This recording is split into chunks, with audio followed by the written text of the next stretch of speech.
Hi everybody. Thanks for taking the time to check out our video here on Section 4-5 of our math books. Section 4-5 can be found on pages 195 to 200.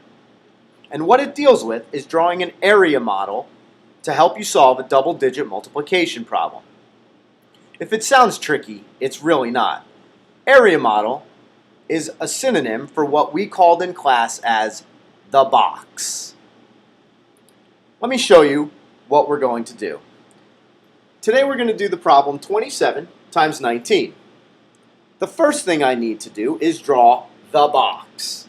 So I'm going to draw a square large enough that I can write inside of it. And I'm going to break that square into 4 quadrants. Again, as I've mentioned on previous videos, as I'll mention on future videos, we're not artists, so don't worry about the exact size and shape of the box.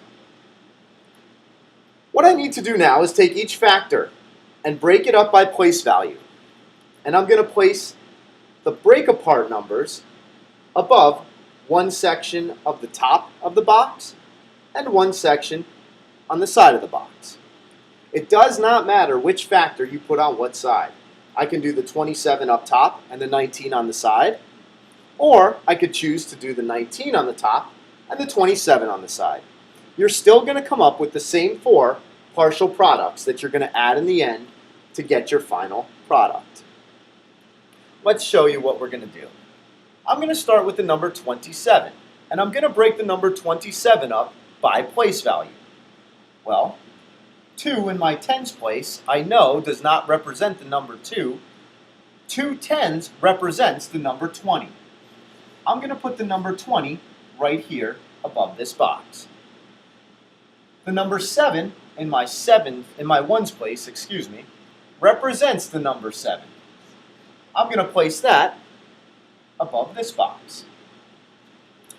As I mentioned earlier, my 19 is going to go on the side. The 1 in my tens place represents the fact that I have 1 10. That's the number 10. The 9 in my ones place here represents the fact that I have 9 ones.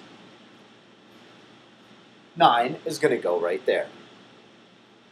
Little trick I like to do, I like to put a time sign in the corner so that I remember I'm multiplying.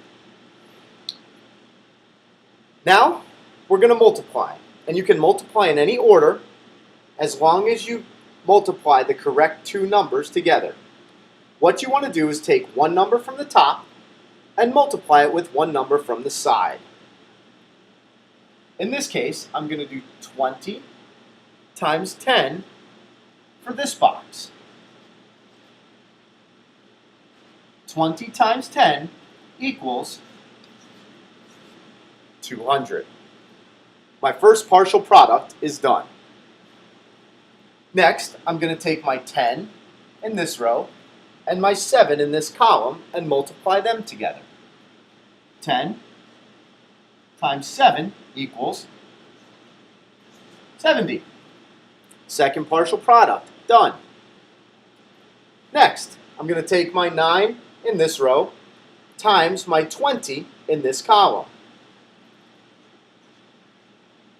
20 times 9 equals 180. And finally, I'm going to do my 9 in this row times my 7 in this column. And 9 times 7 equals 63.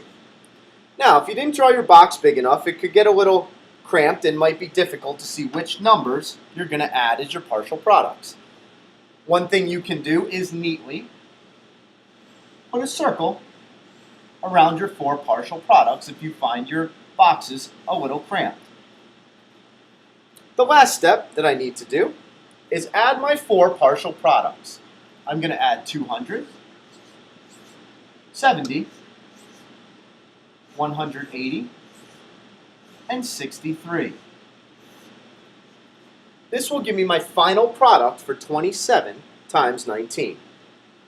If I start in my ones column adding, I'm going to have 3. 8 plus 7 is 15. 15 plus 6 is 21. I'm going to put my 1 on the bottom and regroup my 2 up top. 2 plus 2 is 4. 4 plus 1 is 5. There you have it, your final product of 513. I hope this shows you yet another way to solve a double-digit multiplication problem.